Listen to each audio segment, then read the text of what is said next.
नमस्कार दोस्तों, जय हिंद। आज हम बात करने वाले हैं हार्मोन समस्याएं। कुछ समस्याओं पे हम पहले बात कर चुके हैं, जैसे थायराइड, डायबिटीज़, मोटापा, पीसीओडी। ऐसे ही मेरी आवाज़ बराबर आ रही है आप सब लोगों को? नहीं तो आप अपने सवाल भी लिख के भेज सकते हैं और मुझे कमेंट बॉक्स में, चैट बॉक्स में आप लिख के भेजें तो मैं कोशिश करूंगा कि उन सवालों का जवाब दे दूं। और अगर आपके कोई सवाल नहीं है तो एक और हार्मोन समस्या है जो बहुत कॉमन है और जिसको होती है उससे ज़्यादा उसके माता पिता चिंतित रहते हैं, और वो समस्या है हाइट की। बच्चों की हाइट कम रहती है या जितनी एक्सपेक्टेशन होती है उतनी हाइट नहीं होती उनकी, और जब वो सोचते हैं कि अब हाइट बढ़ा ली जाए तब तक देर हो जाती है। तो ऐसे समय में हमें क्या किया जाए और उसके लिए क्या नियम होते हैं, किस प्रकार से हाइट के लिए हमें डॉक्टर से बात करनी चाहिए, ये चीज़ें हमें ध्यान में रखना है। और अगर आपके कोई सवाल हैं तो आप इधर मेरे पास मिस्टर इसरार खान, मिस्टर विजय मंगल, ये लोग देख रहे हैं। आपके सवाल हों तो आप लिख के भेजें तो मैं कोशिश करूंगा कि उन सवालों के जवाब दूँ। तो सबसे पहले तो हाइट के लिए पहली चीज़, हाइट कितनी होनी चाहिए। तो अब इसका कोई पैमाना नहीं है, परंतु एक ये मैंने अपना तरीका निकाला है जितना लिटरेचर पढ़कर, कि यदि आपका बच्चा उसकी क्लास में, अगर उनकी क्लास के सभी बच्चों को लाइन में खड़ा किया जाए, मैं स्कूल की क्लास इसलिए बात कर रहा हूँ कि वहाँ सभी ग्रुप के लोग होते हैं, बहुत अमीर, बहुत गरीब, बहुत मध्यम वर्गीय, सभी प्रकार के लोग वहाँ पर होते हैं। तो वो अगर लाइन में हाइट के अनुसार खड़े हों और आपका बच्चा पहले 5 बच्चों में खड़ा है, तो आपको समझ लेना चाहिए कि आपके बच्चे की हाइट सामान्य से कम है। और यदि 50 बच्चों की लाइन है और उसमें पहले 5 में है तो आपको डॉक्टर से कंसल्ट करना चाहिए। पहले 10 में है तो वो नियर एवरेज उसकी हाइट है।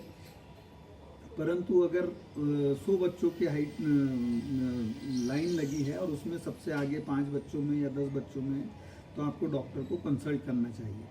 और इसमें सबसे बड़ी बात यह है कि डॉक्टर से कंसल्ट करने का ये मतलब नहीं है कि आपका इलाज शुरू होगा। इसका मतलब ये है कि आपको उस समय से सावधान हो जाना चाहिए कि आपके बच्चे की हाइट कम है। या मैं कुछ सवाल बीच बीच में सवाल देखता जाऊंगा।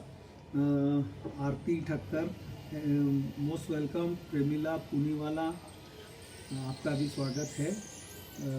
सवाल नहीं दिख रहे हैं, सिर्फ आप लोग दिख रहे हैं, सो नो प्रॉब्लम। तो पहली चीज़ तो ये कि जब पता कैसे चला कि हमको बच्चों की हाइट कम है। दूसरा, एक फार्मूला है, वो कॉम्प्लिकेटेड फार्मूला है, पर उसका मैंने बहुत सिंपल सा सॉल्यूशन निकाला है कि अगर आपकी हाइट, आप बच्चे की हाइट उसके माता पिता की एवरेज हाइट से, यदि वो लड़का है तो एवरेज हाइट से उसकी जो, जब वो वयस्क हो जाएगा, जब वो एडल्ट हो जाएगा, तो उसकी जो एक्सपेक्टेड हाइट है वो माता पिता की एवरेज हाइट से 6 सेंटीमीटर ज़्यादा होती है। उदाहरण के लिए कि अगर आपकी माता की हाइट 160 सेंटीमीटर है और पिता की हाइट 170 सेंटीमीटर है, तो एवरेज हाइट हो गई 165 सेंटीमीटर और उसके ऊपर 6 सेंटीमीटर, तो 171 सेंटीमीटर। ये एक रफ फार्मूला है, हमेशा ये इम्प्लीमेंट होगा, 100% नहीं होता, पर फिर भी ये काफ़ी कुछ आपको मदद कर सकता है। तो और अगर वो लड़की है तो माता पिता इस वही केस ले लें कि 160 और 170 पिताजी की हाइट, तो वो एवरेज हाइट हुई 165 सेंटीमीटर, तो वही 6 सेंटीमीटर उसकी एक्सपेक्टेड हाइट वो जो है वो कम होगी। यानी 165 से 6 कम मतलब 159 सेंटीमीटर, और लड़के की हाइट होगी 165 से 6 प्लस, तो 171 सेंटीमीटर। तो ये 2 पैरामीटर से आप पता लगा सकते हैं कि आपके बच्चे की हाइट कम है या बच्चा ठीक तरीके से ग्रो कर रहा है या नहीं। फिर तीसरा चीज़ होता है एक एज्यूम शॉर्ट स्टेचर। एज्यूम मतलब आप सोचते हैं कि आपके बच्चे की हाइट 6 फीट होना चाहिए या 6.5 फीट होना चाहिए और बच्चे की हाइट 5 फीट 4 इंच है। तो ये आपने सोच रखा है, उसकी होगी कितनी ये तो डिपेंड करता है उसकी ग्रोथ, उसके न्यूट्रिशन और उसके हार्मोनल बैलेंस पे। अब हाइट कम होने के क्या कारण हो सकते हैं? पहली चीज़, एक चीज़ और ध्यान में रखें कि हाइट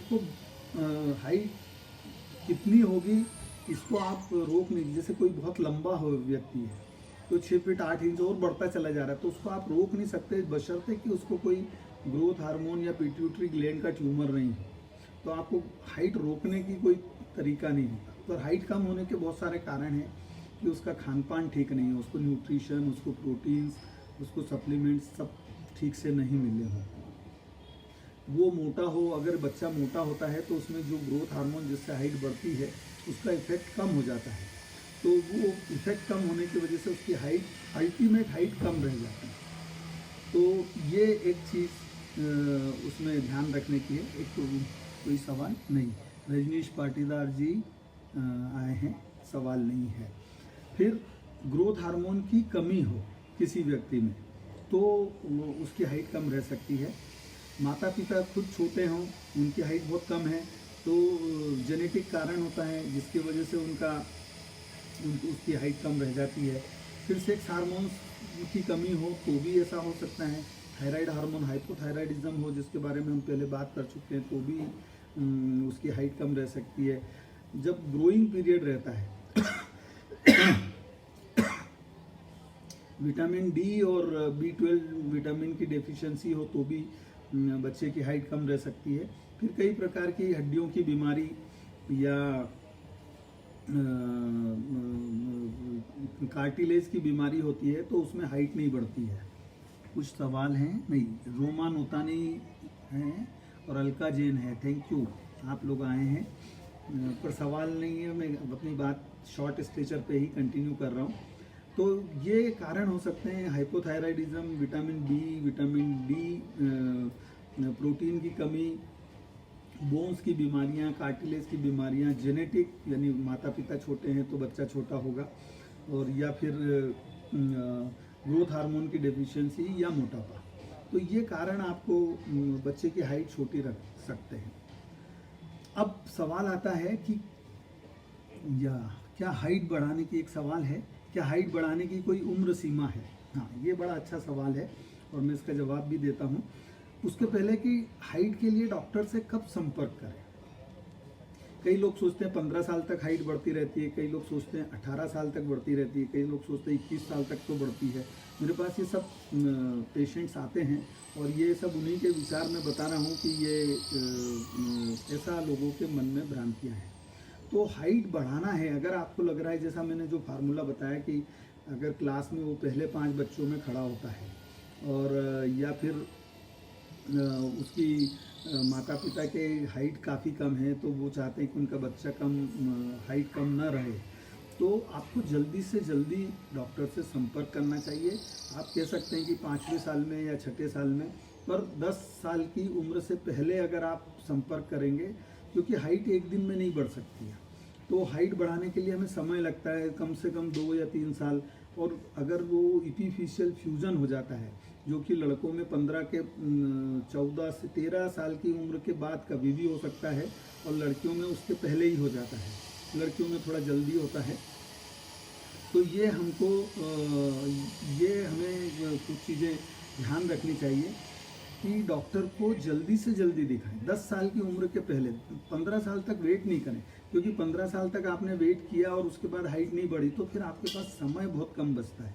और इस दौरान अगर इपीफिशियल फ्यूजन, इपीफिसिस ऐसा होता है कि जो हमारी लंबी हड्डियाँ होती है, जैसे ह्यूमरस है, फीमर है, जिनसे हाइट बढ़ती है, अगर उनका इपीफिशियल, उसमें एक इपीफिशियल फ्यूजन जो कि यहाँ समझाना मुश्किल है, तो वो अगर वो फ्यूज़ हो गया है तो फिर आपको उसकी हाइट नहीं बढ़ सकती है। विजय मंगल जी का एक क्वेश्चन है, what are the risk with hormone therapy. और महेंद्र सिंह सोनगिरा जी हैं, आपका स्वागत है। Mahendra Singh ji MP news channel के एडिटर हैं, तो मालिक भी हैं। तो ये बड़ा अच्छा, क्योंकि ये चीज़ें लोगों तक पहुँचे, यही इसका मकसद है। Running, walking, cycling and other physical activity can help to increase height. Israr Khan साहब। तो मैं इन सब सवालों के जवाब देता हूँ। और सबसे पहले तो ये कि डॉक्टर से जल्दी संपर्क करें। कोशिश करके 10 साल से कम उम्र में संपर्क करें। सिंगल डिजिट में जब एज रहे 8 साल 9 साल, तो आपको टाइम मिलता है, हम ऑब्जर्व कर सकते हैं कि उसकी ग्रोथ रेट क्या है, 1 साल में उसकी कितनी हाइट बढ़ रही है। तो ये अगर हमें पता चल जाए तो हम उसका ग्रोथ चार्ट बनाते हैं, क्योंकि बच्चों का 0 से 18 ईयर्स की एज तक का एक ग्रोथ चार्ट होता है, उसके अकॉर्डिंगली उसकी हाइट देखी जाती है। रीना अग्रवाल जी भी यहाँ पर आई हैं। और भोपाल से doctor Ravindra Gangrade. Doctor Ravindra Gangrade, welcome. तुम्हें यहाँ देखकर मुझे बहुत अच्छा लग रहा है। He is my classmate, he is a renowned surgeon from Bhopal. तो ये बहुत अच्छी चीज़ कि इतना अच्छा संयोग है कि मेरे दोस्त लोग मुझे देख रहे हैं। और रौनक अग्रवाल सूरत से, नहीं रौनक अग्रवाल हैं, सॉरी, एक रौनक सूरत में भी हैं, वो हमारे अलायंस क्लब की मेंबर हैं। अब हाइट कब तक बढ़ सकती है? तो यूजुअली हाइट महिलाओं में, लड़कियों में जब उनका मासिक धर्म आता है, जिस पहला मासिक धर्म जब आता है उसको मेनार्क कहते हैं, उस समय तक हाइट बढ़ती है एक आम जनता के लिए। कभी कभी उसके बाद भी बढ़ती है, पर यूजुअली उस समय तक उसकी हाइट बढ़ चुकी होती है। जो भी अल्टीमेट हाइट होती है वो अचीव हो चुकी होती है, और न उसके बाद हाइट नहीं बढ़ती है। लड़कों में ये पता लगाना बड़ा मुश्किल होता है, क्योंकि दाढ़ी मूंछ धीरे धीरे आने लगती है, परंतु 13 से 15 साल की उम्र तक, कभी कभी 16-17 साल की उम्र तक हाइट बढ़ती है। परंतु उस उम्र तक आप इंतज़ार मत करिए, क्योंकि अगर आपने उस उम्र तक इंतज़ार किया और नहीं बढ़ी तो फिर आपके पास समय नहीं है। क्योंकि 10 दिन में तो आपकी हाइट बढ़ने वाली नहीं है, उसके लिए कम से कम 1 या 2 साल का ट्रीटमेंट होता है, तो वो आपको लेना पड़ेगा, अगर लेना पड़ा तो ये चीज़ हमें ध्यान में रखनी है कि हम डॉक्टर को जल्दी से जल्दी संपर्क करें। इसका ये मतलब कतई नहीं है कि इलाज शुरू करना है, सिर्फ हमें ये पता लगे कि हमारे बच्चे की ग्रोथ कैसी हो रही है और उसकी अल्टीमेट हाइट क्या होगी, और हम उसके लिए क्या क्या कर सकते हैं। तो इसके बाद हम इसके एडवांटेजेस और डिसएडवांटेजेस, कई लोगों को इसके बहुत सारे एडवांटेजेस होते हैं शॉर्ट स्टेचर के। एडवांटेजेस मैं इसलिए बता रहा हूँ कि लोगों में हीन भावना नहीं आए। कई महापुरुष, चार्ली चैपलिन, हमारे राष्ट्रपति, पूर्व राष्ट्रपति स्वर्गीय डॉक्टर APJ अब्दुल कलाम, जिनकी भी बहुत हाइट नहीं थी, तो वो बहुत अच्छी जगह पे ऊपर जाकर पहुँचे थे। तो हाइट से आपके जो बौद्धिक विकास होता है वहाँ कोई फर्क नहीं पड़ता। फिर जैसे जहाँ कंजेस्टेड एरियाज होते हैं, जैसे एयरक्राफ्ट है, एरोप्लेन है, वहाँ पर आपको ये जब हाइट कम होती है तो आपको बहुत कंफर्टेबली आप बैठ पाते हैं। क्योंकि मेरी हाइट अच्छी है, 5 फीट 10-11 इंच है, तो मुझे बड़ी दिक्कत होती है ये जो एयरक्राफ्ट में बैठने में। तो ये चीज़ बस में अगर आपकी सीटें, और कार में अगर आपकी छोटी गाड़ी है, तो ये बड़ी समस्याएं होती हैं। तो ये छोटी हाइट के एडवांटेजेस हैं। फिर आपको जो फैशनेबल क्लॉथ्स हैं, फैशनेबल शूज़ हैं, बड़े आसानी से मिल जाते हैं। क्योंकि मेरा पैर भी बड़ा है, तो वो बड़े नंबर के शूज़ बड़ा मुश्किल होता है, कुछ ही उसमें 1 या 2 डिज़ाइंस वगैरह मिलते हैं। कपड़ों में भी ऐसा ही होता है। तो ये चीज़ें, ये इसके एडवांटेजेस शॉर्ट स्ट्रेचर के। इसका ये मतलब नहीं कि शॉर्ट स्ट्रेचर होना चाहिए, पर शॉर्ट स्ट्रेचर के एडवांटेजेस भी है, पर शॉर्ट स्ट्रेचर के डिसएडवांटेजेस भी हैं। शॉर्ट स्ट्रेचर के डिसएडवांटेजेस क्या होते हैं कि आपको ख़ास तौर पे लड़कियों में प्रेगनेंसी के बाद उनकी सर्जिकल डिलीवरी के चांसेस ज़्यादा हो जाते हैं। कोई सवाल है? रामचंद्र योगी, अच्छा वेलकम रामचंद्र जी, आप भी देख रहे हैं। तो लड़कियों में सर्जिकल डिलीवरी के चांसेस बहुत ज़्यादा हो जाते हैं। नॉर्मल डिलीवरी के चांसेस कम होते हैं जितनी आपकी हाइट कम होगी। फिर सोशल प्रॉब्लम होती है शॉर्ट स्टेचर के साथ। हर लड़की और हर लड़के की एक हीरोइक डिमांड रहती है कि बहुत खूबसूरत लड़की मिले और बहुत खूबसूरत लड़का मिले, तो उसमें हाइट शादी के दौरान एक प्रॉब्लम होती है। और मैं इसलिए ये बता रहा हूँ कि मेरे पिछले 35 साल के कैरियर में ऐसे कई लोग आए हैं कि जो कहते हैं कि ये हाइट शादी नहीं हो पा रही है इसलिए हाइट बढ़ाना चाहते हैं, और 20 साल 25 साल की उम्र में भी लोग आते हैं। डॉक्टर पायल कटारिया, डॉक्टर राजेंद्र शर्मा नवलगढ़ से, डॉक्टर राजेंद्र शर्मा नवलगढ़ से होम्योपैथिक डॉक्टर हैं, तो welcome doctor Rajendra Sharma. Payal welcome. Sandeep Patel is also there. तो ये बहुत इम्पॉर्टेंट चीज़ है कि सोशल एस्पेक्ट इसका बहुत बड़े इम्पॉर्टेंट है। और फिर उसका दूसरा एक जो सोशल एक्सेप्टेंस है, जब वो छोटा होता है तो हमेशा बच्चों जैसा ही लगता है कि सवाल है hormonal disturbance could be happen in any as, so what could be the possible reasons. Okay, तो बच्चों का वो सोशल एक्सेप्टेंस नहीं होता है क्योंकि हाइट कम रहती है, तो उनकी बहुत ज़्यादा एक्सेप्टेबिलिटी नहीं होती है। अच्छी बोलते हैं ना, एक अच्छी पर्सनालिटी के लिए ऊंची कद काठी का इंसान और उसकी बहुत शानदार पर्सनालिटी है, तो उसमें हाइट एक बहुत इम्पॉर्टेंट फैक्टर होता है। वो हाइट कम होने की वजह से वो एक माइनस पॉइंट हो जाता है। फिर अभी ये पूछा कि मिस्टर इसरार ने कि हार्मोनल चेंजेस तो कभी भी आ सकते हैं, तो उसके लिए क्या रीज़न हो? उसके लिए बहुत सारे रीज़न होते हैं। या तो आपका डेवलप, जैसे जेनेटिक है, आपके ग्रोथ हार्मोन की डेफिशिएंसी है, आपके पिट्यूटरी ग्लैंड में ग्रोथ हार्मोन बन ही नहीं रहा है, या जेनेटिक कोई डिफेक्ट है, और कई सारे जेनेटिक बीमारियां होती है जिसमें आप न तो लड़कियां माँ बन सकती है और हाइट भी कम रह जाती है, उनकी आवाज़ भी अलग होती है, उन्हें महीना भी नहीं आता, जैसे उसको बोलते हैं टर्नर सिंड्रोम। तो इस प्रकार की बीमारियां हो सकती है, उनका सबका जिक्र और यहाँ समझाना बड़ा मुश्किल काम होगा। परंतु 3 की पॉइंट हैं कि हमें कब तक इंतज़ार करना है। तो जितना जल्दी से जल्दी आप डॉक्टर को दिखाएं, जितना जल्दी से जल्दी, ऐसा नहीं कि 10 दिन का बच्चा है तो उसको दिखाने, पर कम 5 साल की उम्र के बाद 5 से 10 की उम्र के बीच में अगर आप दिखाएंगे तो सबसे ज़्यादा फायदा और सबसे कम खर्च होने की संभावना रहेगी। दूसरा चीज़, हाइट बढ़ सकती है 13 से 15 साल की उम्र तक, लड़कियों में 11-12 साल तक ही बढ़ती है। वो मेंसेस की एज के ऊपर रहता है, जब उनका मेनार्क हो यानी पहली बार मासिक धर्म आए तब तक हाइट बढ़ सकती है, उसके बाद यूजुअली नहीं बढ़ती है।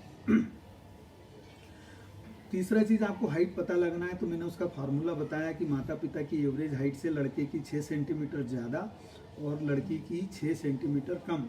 इस फार्मूले को मैंने बहुत कोशिशों के बाद, ये बहुत कॉम्प्लिकेटेड फार्मूला है, पर इसका मैंने बहुत कोशिशों के बाद ये एक सिंपल सा सॉल्यूशन निकाला है कि ये बड़े आसानी से आप लोग समझ सकते हैं। इसमें थोड़ा सा क्रूडली है, बिल्कुल एग्जैक्टली नहीं आती क्योंकि वो फार्मूले को कैलकुलेट करना भी बहुत मुश्किल होगा। शिव नारायण जी गोयल साहब यहाँ उपस्थित है, मेरे वरिष्ठ हैं, मैं उनको प्रणाम करता हूँ, तो आपका स्वागत है। तो ये 3 चीज़ का हम खास तौर पे ध्यान रखें। और ग्रोथ को असेस करने के लिए ये फार्मूले के बजाय आप एक ग्रोथ चार्ट आता है, वो किसी भी पीडियाट्रिक डॉक्टर के पास या जो एंडोक्राइनोलॉजिस्ट जैसे हार्मोन विशेषज्ञ हैं उनके पास होता है, तो उसमें उसकी ग्रोथ को चार्ट करते रहते हैं। हर साल या हर 6 महीने में उसकी ग्रोथ को चार्ट कर दें तो पता चलता है कि 6 महीने में कितनी उसकी हाइट बढ़ी। यूजुअली 1 साल में 5 सेंटीमीटर से ज़्यादा हाइट बढ़ती है तो अच्छी होती है, परंतु एक जब तरुणावस्था से वो युवावस्था में प्रवेश करता है तब एक ग्रोथ स्पर्ट आता है। उस समय 1 साल में कई बार 6 इंच या उससे भी अधिक हाइट बढ़ जाती है। तो ये उसके फिजियोलॉजिकल वेरिएशंस होते हैं, वो आपको ध्यान में रखना चाहिए। एक मिस्टर गौतम परिहार उपस्थित हैं, सवाल तो नहीं है उनका।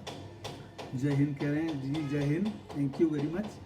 और तो मेरे ख्याल से ये हाइट के ऊपर ये जानकारी काफ़ी सफिशिएंट होगी। और हमारे देश में विटामिन डी प्रचुर मात्रा में उपलब्ध है, परंतु उसके बावजूद हम लोगों को विटामिन डी की कमी होती है क्योंकि हम लोग विटामिन डी को सिंथेसिस नहीं कर पाते हैं, क्योंकि हम लोग धूप में खुले बदन नहीं रहते हैं। और धूप में खुले बदन रहना, काफ़ी देर तक रहना पड़ता है, और उसके साथ साथ आपको नहाने के तुरंत बाद नहीं जाना चाहिए, क्योंकि आपके स्किन पे अगर ऑयल नहीं है तो आपका अल्ट्रावायलेट रेज से विटामिन डी सिंथेसिस नहीं होगा। तो ये चीज़ों को ध्यान में रखना चाहिए। तो विटामिन डी की कमी बहुत कॉमन है, वो बच्चों को लेना चाहिए। विटामिन B12 और अच्छा प्रोटीन, हमारे खाने में प्रोटीन कम होता है, कार्बोहाइड्रेट और फैट ज़्यादा होती है। मिस्टर लेखराज हैं यहाँ पर, मिस्टर चिरंजीवी कुमार, कोई और सवाल? मिस्टर शिलेन शुक्ला भी यहाँ पर दिख रहे थे, तो और बाकी और तो कोई सवाल नहीं दिख रहा है। इसके अलावा अगर आपके कोई सवाल हैं, आप बाद में भी अगर उसको चैट बॉक्स में डालेंगे तो फिर मैं उसको देख के और उनका जवाब देने की कोशिश करूँगा। तो दोस्तों, ये हाइट का सबसे बड़ी चीज़ है कि आप ये ध्यान में रखें कि हाइट हमें सिर्फ हाइट के लिए जल्दी से जल्दी डॉक्टर को संपर्क करें और बहुत अधिक उम्र तक उसका इंतज़ार ना करें।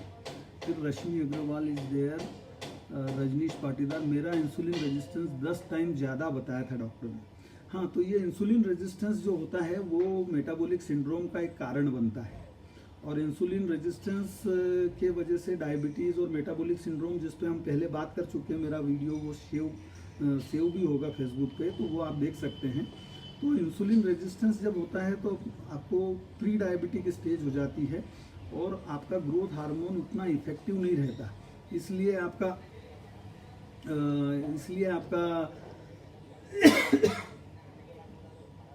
हाइट मतलब जो ग्रोथ हार्मोन की वजह से हाइट बढ़ती है, मतलब ये कह सकते हैं कि वो ग्रोथ हार्मोन अपंग हो गया। अपंग व्यक्ति यानी कोई काम नहीं कर सकता है, या पैरालिटिक व्यक्ति, तो वो ग्रोथ हार्मोन आपका पैरालिटिक हो जाता है। विटामिन डी के सोर्सेस में सूर्य की रोशनी इज़ दी ओनली सोर्स, या फिर हमको उसको फोर्टिफाइड करना पड़ता है, दूध या किसी चीज़ को। विटामिन डी उसमें जो सिंथेटिक होता है या जो हम बाज़ार में उपलब्ध होता है, उससे हमको उसको फोर्टिफाइड करना चाहिए। मिस्टर विशाल कसोटिया भी दिख रहे हैं। और तो इन चीज़ों का हम ध्यान में रख के हम अच्छी एक हाइट को, मतलब जो हाइट किसी वजह से रुक गई थी, उसको हम अचीव कर सकते हैं। कुछ सवाल हैं। Constipation is also due to hormonal changes. हाँ, कॉन्स्टिपेशन, रश्मि अग्रवाल, कॉन्स्टिपेशन किसी वजह हार्मोन की वजह से हो सकता है। तो हाइपोथायराइडिज्म, थायराइड की जो प्रॉब्लम होती है, वो एक बहुत इम्पॉर्टेंट कारण है कॉन्स्टिपेशन का, और वो बहुत ज़्यादा हो तभी उसके वजह से कॉन्स्टिपेशन हो सकता है। प्रोबेबली डॉक्टर राजीव सोनी भी यहाँ हैं, रुद्राक्ष अग्रवाल भी हैं, और मेरे ख्याल से आपको कोई सवाल नहीं है। तो दोस्तों, थैंक यू वेरी मच। आप लोगों का बहुत अच्छा रिस्पांस मुझे मिलता है और वो मुझे एक एनर्जी देता है, और ये एनर्जी मुझे और अच्छा करने के लिए प्रेरित करती है। So thank you very much.